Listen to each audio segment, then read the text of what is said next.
Hey traders, checking into the stock market today. Good volatility in both directions. We have a new lead bull in town and Reddit names were going wild. It's also almost robe season. So today was a bit of a tricky day where we had a lot of back and forth depending on what sectors and individual names you were looking at. So S&P 500 held on strong, and you can see the 4-hour, this is the futures chart, 4-hour EMA 12 just holding these higher lows. And we've essentially, these have been the overnight sessions where we then find the higher low on the morning after the bell rings. And today the Nasdaq showed us a lot more weakness on the morning, and it was led by Amazon and Apple to the downside, and Amazon was holding on as a lead bull, and then it rolled over into the low of the day, and that's when the Nasdaq weakness was significant. From there, we knew to be looking for a 15-minute oversold bounce, because the 15-minute RSI and the 5-minute RSI were both in the teens at the same time, which certainly has us looking for short-term bounces. We couldn't anticipate it's going to be a V-shaped bounce, but we can say we know a 15-minute oversold bounce is coming, and bears have to confirm a 15-minute lower high and lower low if they're going to keep full control on the day. Well, it ended up being another V-shaped bounce, frustrating the bears, and then at the end of the day, we had this big dump. And again, no follow through. There's no 5-minute downtrend confirming here. And as I said, after this happened many times, bears must confirm a lower high and lower low if there's going to be any follow through. And essentially, I've said it many times in these videos, but the bears in this move for me, what I'm imagining happening is the bulls getting lulled to sleep in complacency on the day. And I was one of them. I was ready for a nap. Right here, I'm ready for a nap, and my eyes are getting heavy. And we roll over with big volume into a notable pullback, but that's the bears punching the bulls in the mouth, and then the bulls get prepared and completely take over again. If you punch the bulls in the mouth and the bulls get prepared, and then you still drop to a lower high and lower low, that's showing follow through, and that's showing that even when the bulls are prepared, that the bears are still in control of that short-term move. So the fact that we bottomed, it was a 2-minute stair step drop with a lower high every single 2-minute candle. Once that broke, that was the bottom. And if you don't confirm the downtrend, you don't keep control. And so that's the Nasdaq bulls just trying to keep the hourly uptrend going. And I ended up being a bit of a frustrated bear on that end of the day move, just because I played this bullish, this stair step 2-minute drop bullish when it broke, and didn't let this play out. So took my profit on the initial move, watching 2-minute EMA 12. We then formed an equilibrium. And I expected some more bear follow through. I expected some more bear follow through because of the time of the day and the magnitude and the speed of the drop. Because if I'm a bull knowing that daily consolidation is inevitable and that we're just going to be watching for a higher low, and I see a weak morning into a V-shaped bounce into a big fast drop, I did anticipate that the bulls, I should say the bears, would be able to confirm a bear flag. So I exited the bounce very quickly and then grabbed a bear position in this tightening range to be looking for another leg down and perhaps a swing position, and then stopped out on that new high and obviously left some good profit on the table had I left a long runner. So bulls continue to buy those dips. And another factor this morning, which had us watching for the 15-minute oversold bounce, and something that gives the bulls confidence is, again, rotation was going on. Because as we're dumping, and it got real ugly, 1025 to 1030, look what XLF was doing. So this is XLF. Never lost the 5-minute uptrend. Came very close. We double bottomed when QQQ got real ugly and bottomed out. XLF held a double bottom at the 5-minute support, and then just continued to keep control all day. And that pullback at the end of the day was just hourly consolidation, and we're still in an hourly uptrend. So more frustration for bears, myself among them today. We're watching the S&P 500 4-hour EMA 12. The simple statement is, if 4-hour EMA 12 is support, the bulls have complete control. We won't see any daily consolidation as long as that is still holding. So still an hourly uptrend at the moment. And again, when we do lose the hourly uptrend, we're just looking for a daily high or low with a lot of space for it to form.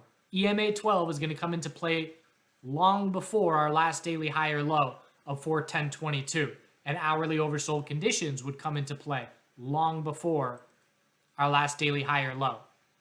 So Nasdaq is a little bit less sturdy as far as today's trading, but it was a V-shaped bounce. And we would have to see, let's look at the futures here, have to see that EMA 12 lost. So even the big dip this morning, we're continuing to close above the 4-hour EMA 12, keeping the bulls in short-term control. Again, I'm anticipating daily consolidation. We know it's inevitable, but we can see QQQ broke the low of yesterday by 24 cents, but Nasdaq futures chart did not and SPY did not. So still grinding higher. XLF, again, just a massive lead bull. From lead bear to lead bull. We were lead bear pretty much all here. Not lead bear, but just weakest of the major sectors. And then the last 2 weeks took the lead. And again, that's rotation. When you have your weaker names standing out stronger. Amazon did it today. I think I talked about it in the video yesterday. Watching, can Amazon break this sideways range and take the lead? Amazon has not been participating for the last week, while Apple has done this. And it was the same deal. Rotation into Amazon today. The bulls very significantly bought the dip from morning weakness. We sold off with everything else into the end of the day. And I'm watching the hourly uptrend. How long can the Amazon bulls keep the hourly uptrend to try and take their turn as a lead bull? And if we look at Amazon divided by QQQ, which shows us relative strength and relative weakness, we can see after being relatively weak the last 7 days or so, starting to gain a little bit of strength. And we look at Apple divided by QQQ, still relatively strong here as well. Semiconductors, so pulling back on the daily consolidation is underway. Anything above 226.73 is a daily high or low, and the burden is on the bulls to regain the hourly uptrend for that daily high or low to be set. NVDA still struggling just under resistance. So if I'm looking bearish, I would much rather play NVDA than SMH just because of the resistance in play. But this is cup and handle psychology, just in the sense that you've got your resistance, your failure to break resistance, and now the bulls are attempting a bull flag. So if EMA 12 support holds on the daily, this still has the psychology of a cup and handle for me. And Meta is another name that's trying to do that. So Meta's got resistance, big old pullback, failure to break resistance, and attempting a daily bull flag. So just keeping an eye on the daily consolidation for both NVDA and Meta. And if we see a solid red day and the market pulls back, then that'll be off the table. We will still be scouting a higher low, but the bull flag will be less likely. But in this moment, these bull flags are still on the table. And again, just psychology of the market.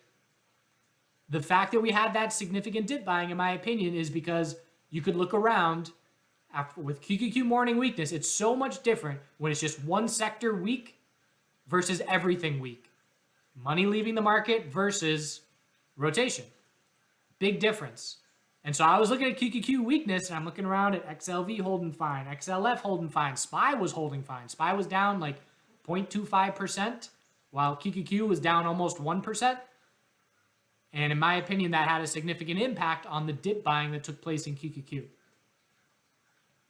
Healthcare sector, daily inside bar, very uneventful day overall.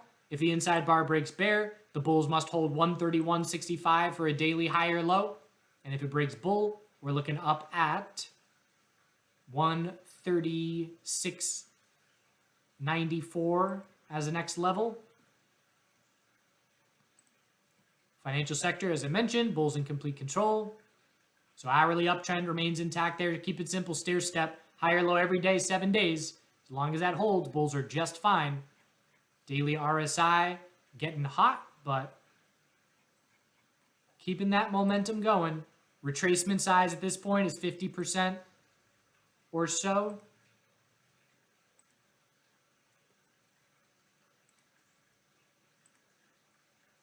%. Another note about perception. So I ended the video yesterday talking about, a lot of these charts do look like 2008, but the biggest difference is expectations of a black swan event as opposed to it being a surprise. And it's notable to me because I came across someone's Twitter feed who was obviously a bear, but he was saying, 99% of retail is long right now. And I'm just thinking, man, my Twitter is so much different than that. So that's something to be factoring as well. I've been curating my Twitter feed, following and unfollowing people for 5 years very actively. And you can definitely have a little bit of a bubble. So I don't know what the reality is. I definitely know, Google search terms for bear market rally are at the highest levels they've been since, I think it was April 2020, once that V-shape to all-time highs got going. So for me, if everybody's Google searching bear market rally, that tells me that it's a lot less than 99% of people are long. But I just thought it was an interesting observation that individual's Twitter feed and bubble of perception was way different than mine. I've got someone talking about a bear market rally every single day. IWM, still a very strong daily stair-step pattern, higher low every day. Tons of space for the daily higher low next time we consolidate. Biotech sector tightening up still. This was a good bear play on the morning. I did not take it. But just a tightening range, triple top, 90.14 is the most important support. And we're still well above that level. There was a lot of relative weakness today. Had a nice 5-minute head and shoulders marking the hourly lower high. Shout out to Dave who posted that well in advance. I did play this bounce here, and my lesson this week has been let the bull runners run more. And that was my lesson at the end of the day on that S&P 500 bounce attempt and on this one. I got a great entry here because we hit, I'll show you what I'm looking at when I spot relative strength is I'm not looking at the comparison chart. I'm just looking at the 1-minute time frames. And so I see XBI hit the low of the day at 10:30 and then start to bounce. I was watching QQQ at the same time. And QQQ at 10:30 is right here. So low of the day hit, and obviously at that point in time, I don't know that it's the low of the day on XBI, but I see QQQ dropping this big candle right here at 10:33, a clear new low of the day. And while that big clear new low of the day happens, this is the response to XBI. I'm looking for a 1-minute higher low on XBI. So I look at that and I say, all right, well, QQQ has 5 and 15-minute RSI in the teens. I know I'm looking for a short-term bounce at least. And XBI is starting to show me relative strength. So I enter LABU, the ETF, on this little 1-minute higher low. And fortunately, did not have to worry about stopping out because we set the low of the day. And so then once QQQ finds its bottom, XBI is one step ahead of the game as far as developing short-term trend change attempts. But where I went wrong, again, was a lack of patience because I lock in that move just looking for a 5-minute lower high. And it's a nice win. It's a little more than a half-day maker. And I say to myself, well, I know we're just looking for a 5-minute lower high. Maybe I'll look for the 5-minute higher low entry. And it was a great bottom fish for a second entry that then would have had way bigger gains. But I was doing too many things, looking around, and by the time I look back, we're confirming the 5-minute trend change. I missed the bottom fish entry. And so if I had left a runner, that would have been fine. But too distracted to reload that position. So putting a little too much pressure on myself to really be actively trading these short-term moves. So that's my takeaway. A couple takeaways this week. Not trading the first 10, 15 minutes, which was my lesson from yesterday, and letting the bulls play out. The reason I'm not letting the bulls play out longer is because I'm anticipating daily consolidation. But I can just stick a little risk-free stop. I had a good QQQ short today. Reason I shorted QQQ was a 5-minute bull flag with no follow-through. As soon as I see that, I short and I top fish. Just a little bit of wiggle room, small risk. Maybe I'm risking a third of a day loser if I stop out there. And we ended up pulling back nicely, exited a quarter, exited a second quarter at 15-minute EMA 12, and then stopped out the rest when the 15-minute bull flag confirmed. Biotech sector is going to be watching for that higher low, though. Can we hold 90.14 and continue tightening up? I hope so. I've got no position, but I want this to get as tight as possible to be looking to play that break. Cannabis names pulled back notably on the morning, along with QQQ. Again, just volatility galore.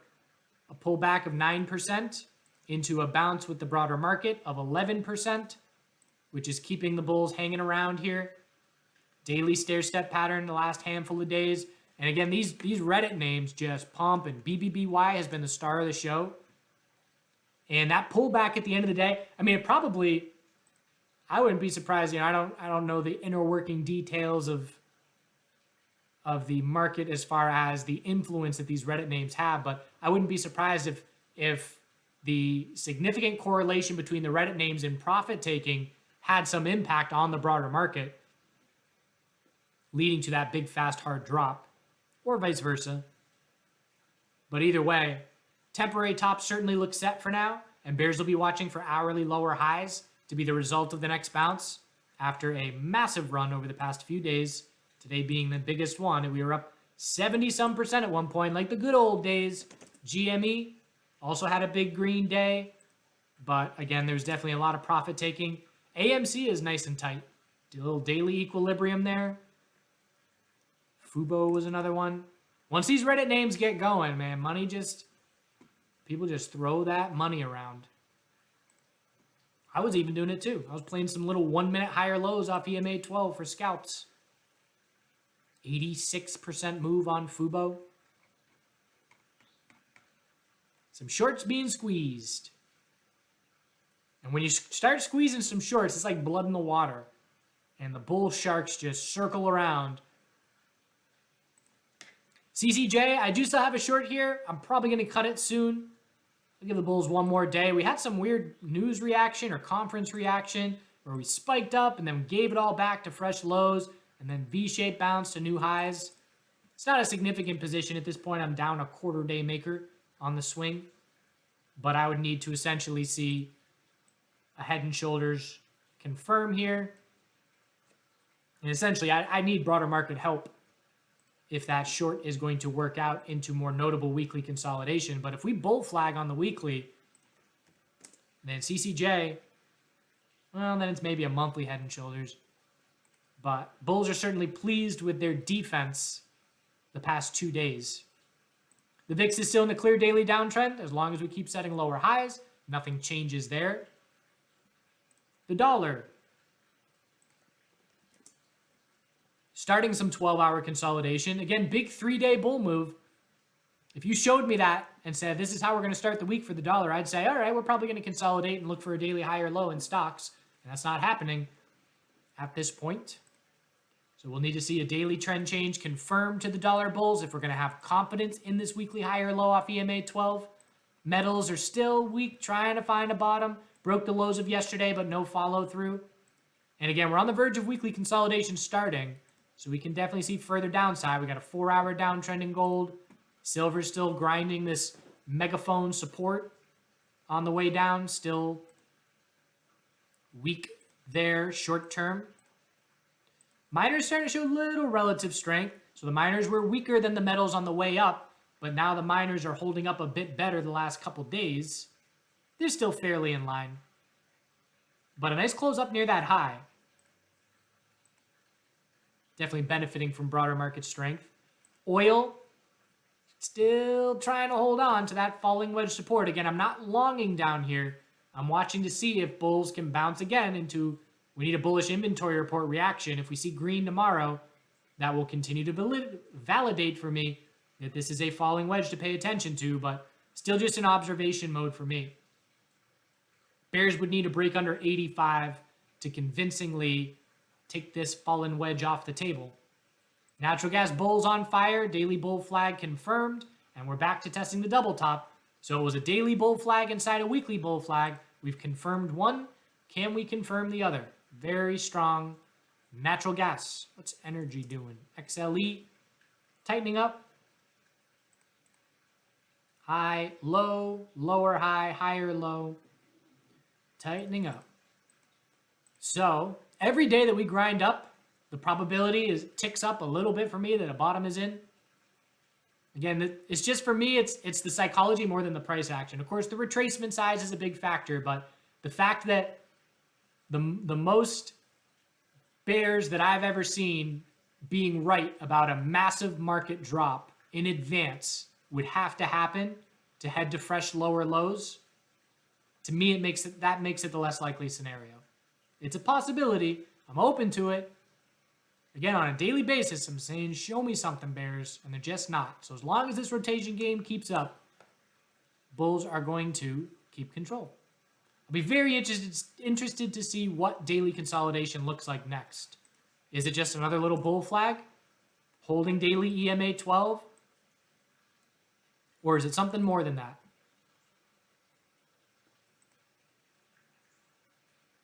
All right. Do good things one day at a time.